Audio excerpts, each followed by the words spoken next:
The date is 1508. You're kneeling in a hidden chapel in the church of San Francesco Grande in Milan. Shadows ripple across stone, light spots dart, and the far wall of the chapel seems to shift, opening out into what looks like an antechamber. From an inky bed, boulders jut up and out, and a dazzling aquamarine river winds between toothy mountains. In the centre of this eerie subterrane, a human figure slides into focus. First a face, then a hand stretches out to touch you. But this isn't a dream or a hallucination, it's a painting. And in this documentary I'm going to explain how this one painting commission holds the key to the life and times of one of the most extraordinary artists and thinkers who's ever lived, Leonardo da Vinci.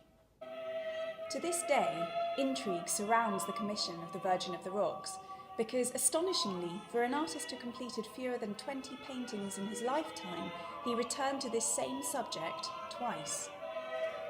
In around 1482, the young Leonardo emigrated from Florence to Milan seeking his fortune in the city of the famous warlord Ludovico Sforza.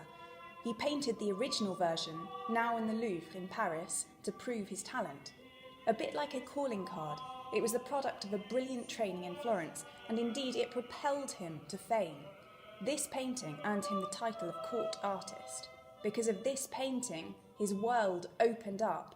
He began to mix in the elite court circles that previously he had only dreamed of. But sometime in the early 1490s, when he was caught up in the tasks for the Duke, the painting mysteriously disappeared.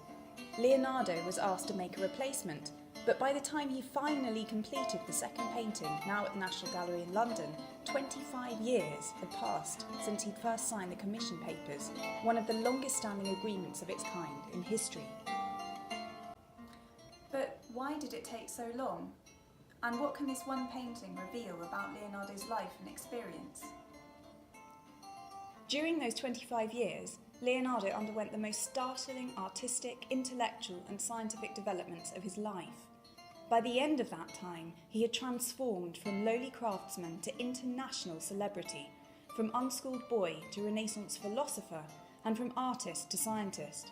He had fallen in love, he'd made powerful friends, he'd read Plato and dissected corpses, exploring the origins of life itself.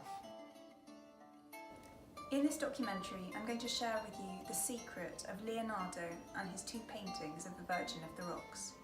This is the story of one painter, two virgins, and a 25-year period of revolutionary discovery.